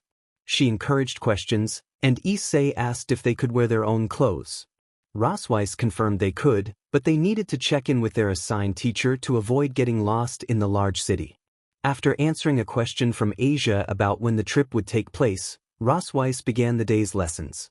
During lunch, Issei stood up and suggested to Invigiled that he could show her around the cafeteria and the student council room, planning to continue the tour after school. Invigiled agreed, and they left the room, ignoring the whispers of their classmates. Issei anticipated that rumors would start circulating about him attacking the new transfer student. A few minutes later, they grabbed their lunches and headed to the roof. Once there, Issei discreetly erected a small barrier to keep ordinary people away, granting them some privacy. Turning to Invigiled, he noticed her impatience as she stood with her hands on her hips, tapping her foot. He playfully asked what was wrong, sensing a conversation about his magic use was imminent. Issei looked at Invigiled with a hint of innocence, a smirk still playing on his lips as he asked why she seemed irritated. Invigiled shot back with a glare, reminding him that he knew exactly what was bothering her. Still smirking, Issei moved closer, wrapping his arms around her waist and lowering his head to whisper about the game he was supposedly playing. Invigiled's cheeks reddened as she stuttered, reminding him of the magic he had used on a human to influence his decisions. Issei, unfazed, claimed that it wasn't anything bad, as it had given him more time with her. He thoughtfully added that he would probably do it again, punctuating his words with a gentle peck on her nose. Invigiled pouted, huffing in frustration as she admitted that she couldn't stay mad at him, finding him too charming for his own good. Issei, with an unrepentant grin, insisted that he was only charming when she was around, and that this side of him was reserved for her and anyone she deemed worthy of sharing him with. Curious, Invigiled tilted her head and asked what he meant by that. She understood that harems were common in the supernatural world, and Issei had every right to pursue any girl he wanted. It confused her that he sought her approval on who could join their group. In response, Issei brushed her hair to the side, clearing her neck before leaning down to place soft kisses along it. Invigiled's face turned beet red as she let out a soft sound of surprise. Between kisses, Issei expressed that he had lost himself before but now had her, trusting her choices. More than his own. Though Invigiled didn't respond verbally, her heart warmed at his words. After a moment, Issei disentangled himself, and they both sat down to eat lunch. As they ate, Issei gazed into the distance and suggested they create a club of their own. Invigiled tilted her head, confused by the idea of a club. Issei explained that while the Citri peerage made up the student council and the occult research club belonged to the Gremry peerage, they could establish their own club with future peerage members. He proposed that Rosweiss could be their advisor, making it all fit together. Intrigued, Invigiled agreed that it was a good idea and asked if they needed to get permission from the headmaster. Issei explained that since they were in devil territory and two high-class devils had full-fledged peerages there, they would need to ask one of them to process the paperwork. He suggested Citri, noting that she seemed accustomed to such matters. Invigiled nodded emphatically, ready to talk to Sona after school. Issei expressed curiosity about her familiarity with Citri. Invigiled smiled, recalling how she had met Sona after Issei's fight with Loki, finding her much nicer than Gremry. The rest of the day passed without incident, and after school, the Leviathan peerage made their way to the student council room. Invigiled knocked on the door, and Tsubaki opened it, surprised to see them. Invigiled greeted her and asked if they could come in to speak with Sona. Tsubaki, maintaining her stoic demeanor, welcomed them inside. Issei had to stifle a laugh at the twitch of Tsubaki's eyebrow when Invigiled referred to herself as Leviathan. They were led to a back room with sofas, where they settled in to wait for Sona. Moments later, Sona entered with Tsubaki. She greeted Invigiled and inquired how she could assist. Invigiled smiled and asked for help in creating their own club for her peerage. Sona agreed and asked if they had a specific idea or theme in mind. Issei interjected, suggesting they form a music band called Atarashi Hoko. Sona asked if they were sure about this, and Invigiled confirmed their decision, explaining that they would need time to set up and recruit other members but aimed to be fully functional by the end of the year. Sona informed them that they would need a band advisor and a manager. Rossweiss volunteered to be the advisor, and Invigiled shyly offered to be the manager, admitting she wasn't one for performing. Sona nodded in agreement, assuring them she would handle the necessary paperwork and arrangements for a club room and instruments, promising that the band would be ready by the time they returned from their trip to Kyoto. With everything settled, Invigiled stood up, shook Sona's hand, and bid her farewell as they left the room. As the second year of Kuo Academy traveled on their annual trip to Kyoto, Issei idly stared out of the bus window, lost in thought. Invigiled was seated next to Issei, her head resting on his shoulder as she softly snored. The boys and girls on the bus glared at Issei. The boys were envious of the girl whose beauty not only matched but surpassed that of the great ladies of Kuo, leaning into him. The girls glared at him, feeling he was acting inappropriately by not pushing Invigiled away. However, Issei paid little attention to their opinions, knowing that in the grand scheme of things, they were insignificant. Sighing in slight boredom, he took out his phone, connected his earphones, and started playing his music playlist. As he gazed out the window, he sensed that the upcoming trip might be troublesome. There was a heaviness in the air that he didn't like, a tension that seemed to grow as they approached Kyoto. He had a feeling he would soon find himself caught in another conspiracy. Yet he found a thrill in that feeling. The journey continued, and after several hours, the group of second years from Kuo Academy finally arrived in Kyoto. Once they arrived, Issei gently nudged the sleeping Invigiled awake, and the duo exited the bus. Outside, Issei closed his eyes, letting his senses expand into their surroundings. He wanted to be aware of any lurking dangers. Finding nothing significant, he opened his eyes and casually followed his classmates to where their teachers were waiting. When the entire year was gathered, Azazel addressed them, explaining that they would soon check into their resort. The school had arranged 2 sets of rooms for each class, and the homeroom teachers would handle the details. He instructed everyone to settle into their rooms before meeting up in a couple of hours. The students nodded in agreement, and the large group dispersed according to their classes, led by their teachers to their rooms. Issei followed Rossweiss and his classmates, the tension in the air becoming more palpable. He tensed his body, preparing for anything. Both Draig and Beneheim acknowledged his readiness and began channeling a bit of their power to help Issei prepare for any potential challenges. Once everyone was settled in their resort rooms, Issei excused himself from the rest of the boys in his class and walked out, determined to speak with Azazel. Something about this place felt off, as if it were more than just a simple school trip. Finding Azazel sitting alone in the lobby, Issei approached him, requesting a word. Azazel looked up with a relaxed smile and nodded, leading Issei to an empty corner. There, Azazel set up a few privacy wards before turning to Issei.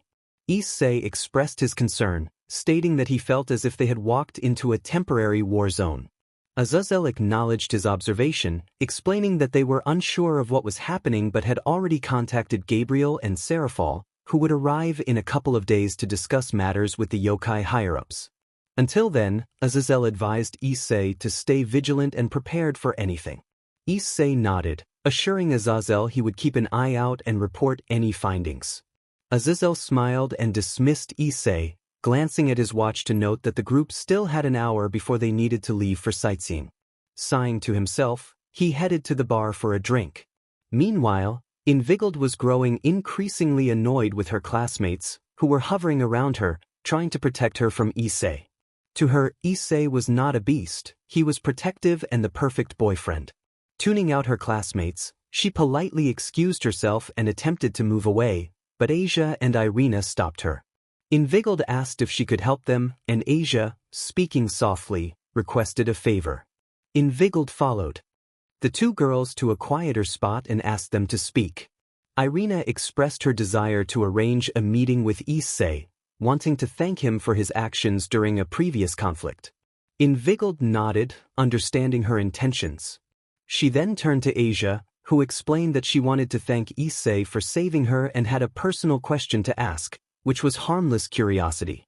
Invigiled agreed to facilitate the meeting but made it clear she would not influence any decisions Issei might make as a result of their conversation.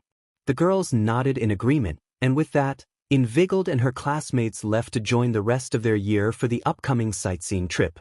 Outside, Invigiled and the girls from Class 2B met up with the boys, who were already waiting in the lobby with the teachers. To her surprise, Issei was engaged in a conversation with Kiba. She was puzzled, unable to discern whether their discussion was serious or casual, as both boys wore blank expressions and relaxed body language. Azazel, acting as head teacher, announced that everyone was present and would be sorted into groups supervised by assigned teachers. Issei was not surprised to find that his group mainly consisted of the supernatural second years, with Rosweiss as the assigned teacher. And just like that, the group broke up and went their separate ways. The supernatural second years were a divided group, with Issei and Invigiled walking ahead, their arms linked together. Invigiled called out to Issei, prompting him to respond with a casual hum. She asked what he had been discussing with Kiba. Issei explained that Kiba wanted to apologize for his role in Issei's reincarnation. He added that while he didn't blame Kiba, they would likely never be more than friendly acquaintances. Invigiled, feeling a bit reluctant and nervous, asked Issei for a favor. She knew he wasn't fond of the occult research club, and this could potentially annoy him. She mentioned that Irina and Asia wanted to talk to him and that she had promised to arrange a meeting. Issei removed his hand from hers and turned to her with a blank expression. After a moment of silence, he asked when he needed to meet with them, his voice betraying a hint of frustration. Invigiled suggested that it could be after or during their trip, urging him to at least hear them out if they approached him. Issei acknowledged her request but slowed his pace, now walking behind her, adopting a detached demeanor that contrasted sharply with his earlier relaxed state. Invigiled frowned at his change in behavior but couldn't voice her concerns as a barrier suddenly surrounded the group. In an instant, Issei was in front of her, his weapon drawn and ready. He commanded whoever was there to reveal themselves, his voice infused with authority. A young girl around 10 years old emerged from the treeline. She was a kitsune with 4 golden foxtails, flanked by several lower-level kitsunes who appeared to be her soldiers. Issei asked her who she was and why she had set up the barrier. The girl introduced herself as Kunu, the second daughter of Yasaka, and accused them of kidnapping her mother before ordering her soldiers to attack. Issei felt a thrill of challenge. He couldn't go all out, but he knew he had to handle the situation carefully. The young kitsune was acting purely on emotion, and he understood that he couldn't harm them without jeopardizing the alliance with the Shinto faction.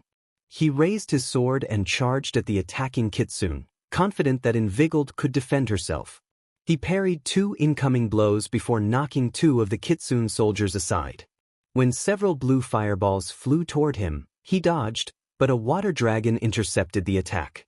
He glanced at Invigiled with a small grin, nodding at her before using a quick movement to close the distance between him and the kitsune soldiers, striking them with the blunt side of his sword and sending them flying into walls, unconscious.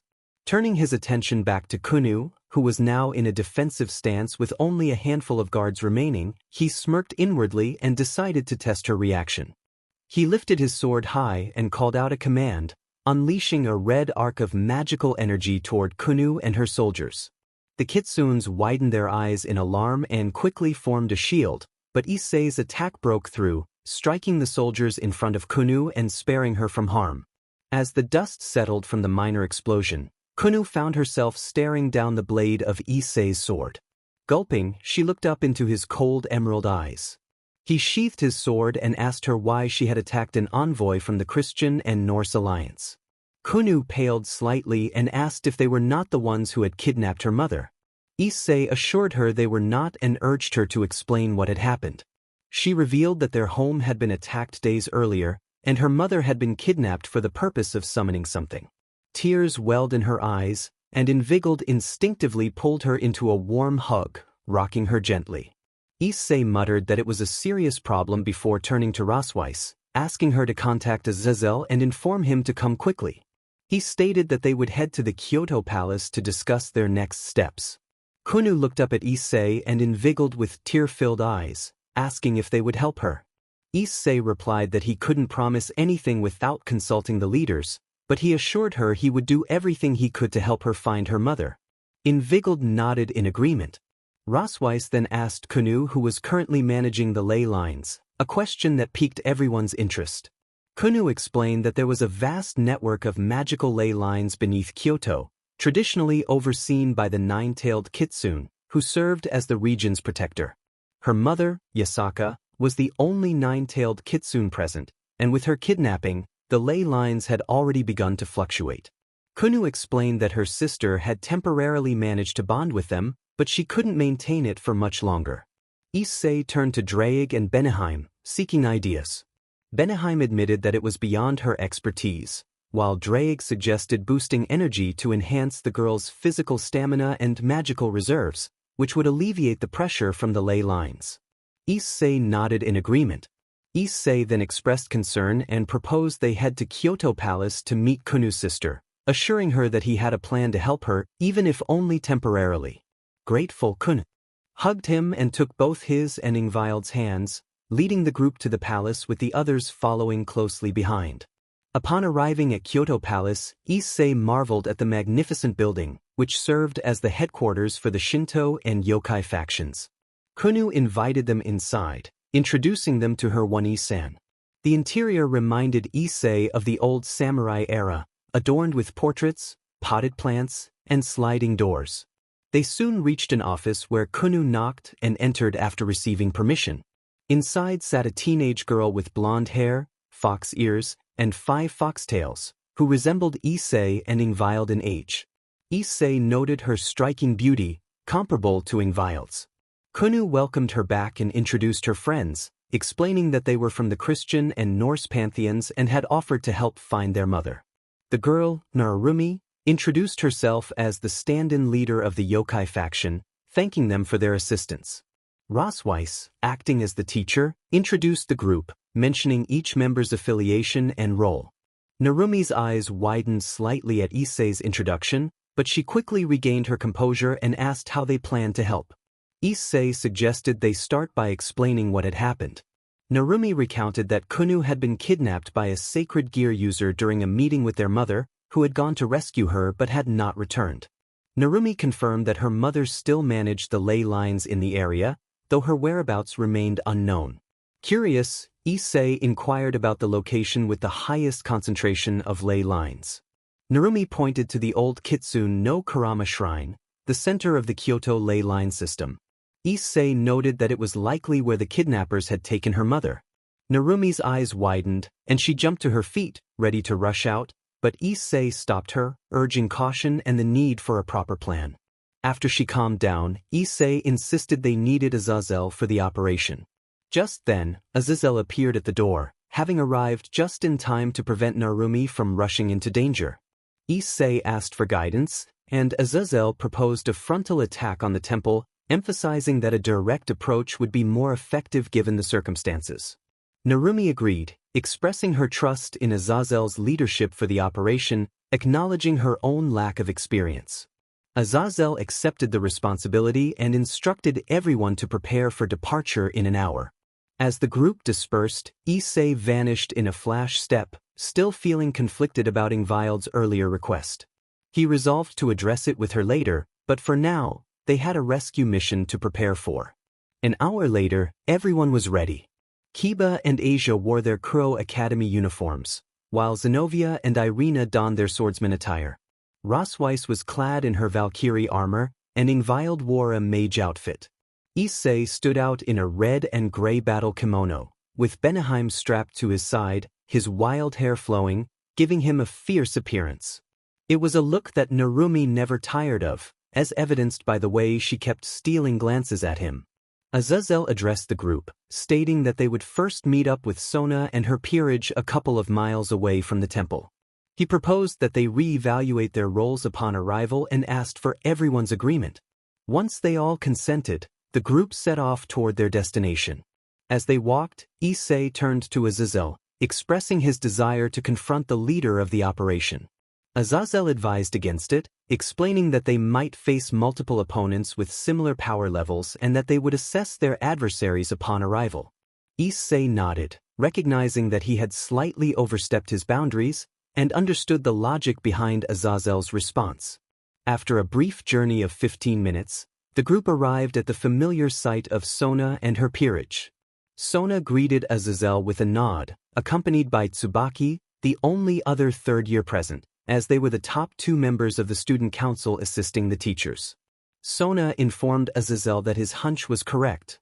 Their enemies were present and well-prepared, with someone stationed nearby to guard. Azazel frowned, contemplating the best plan of action. After a few moments, he instructed Sona and her peerage, except for Saji, to set up a barrier around the area. Saji, being a battle type, would accompany them, while Invigiled, a magical type, would assist Sona with the barrier. The groups rearranged themselves accordingly. Just as they were about to part ways, Invigiled gently grabbed Issei's sleeve, but he kindly removed her hand, looking into her violet eyes. He assured her that they would talk later and encouraged her to give it her all. Invigiled nodded, comforted by his words, and with that, Sona and Invigiled began to establish the barrier while the rest moved forward into what would soon become a battlefield. After a few minutes of walking, the group encountered their first obstacle. A young Chinese teen dressed in traditional feudal attire stood a short distance away, holding a spear that made Issei uneasy. Beside him was a 10-year-old boy with a blank expression and a brown-haired teen in a red mage outfit. Cao Cao, the leader of the hero faction, greeted them with a flourish, introducing himself and claiming responsibility for the kidnapping of the leader of Kyoto. Azazel inquired about the hero faction's purpose, to which Cao Cao explained that they were part of the Cow's Brigade, composed entirely of humans aiming to eradicate all other supernatural beings. Azazel challenged Cao Cao's pretentiousness, questioning how they planned to defeat all supernatural forces, suggesting that they could simply outlast them. Issei interjected, asking why they had kidnapped Yasaka. Cao Cao revealed that they intended to use her as a sacrifice to summon Great Red and then instructed his companions to take care of the group. George, one of Cao Cao's allies, unleashed a purple mist that formed an advanced barrier around the area. Azazel recognized it as dimension lost, causing George to smirk. George then commanded Leo, the young boy, who blankly nodded before being enveloped in a black aura. Golems with glowing purple eyes emerged from the ground, advancing menacingly toward the heroes. Azazel sarcastically asked if there were any more surprises in store. George confirmed that there was one more but left it for later, instructing Leo to keep the heroes occupied before walking away. The golems charged at the group, and Issei, not willing to wait, whispered a chant before unleashing a powerful attack. With a shout, he summoned red energy rods that surrounded the golems, immobilizing them. He then swiftly moved past the golems, drawing his sword and executing a decisive strike that destroyed them. Turning his attention to Leo, Issei unleashed his bloodlust, freezing the boy in place. Approaching Leo, he incapacitated him with a swift chop to the neck. Turning to the rest of the group, Issei urged them to continue. Breaking free from their shock, the group followed him, ready to face whatever lay ahead. As they walked, Azazel noted that the spell used by Issei was quite effective.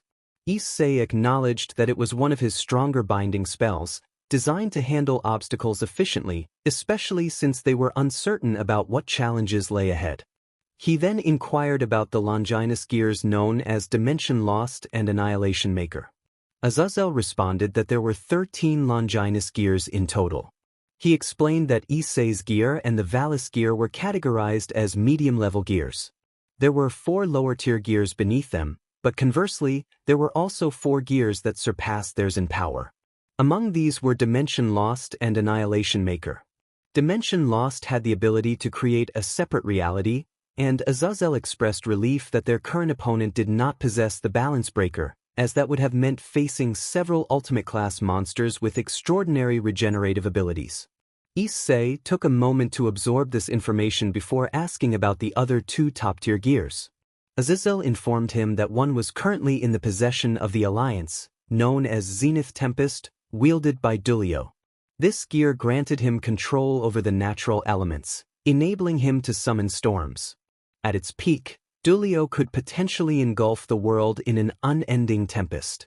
The other and most powerful gear was the true Longinus, said to embody the will of the biblical God, a spear that had been used in the crucifixion of Jesus Christ. Issei remarked on the imminent confrontation they were about to face, to which Azazel confirmed with a nod, his expression revealing concern for his students as he gazed ahead.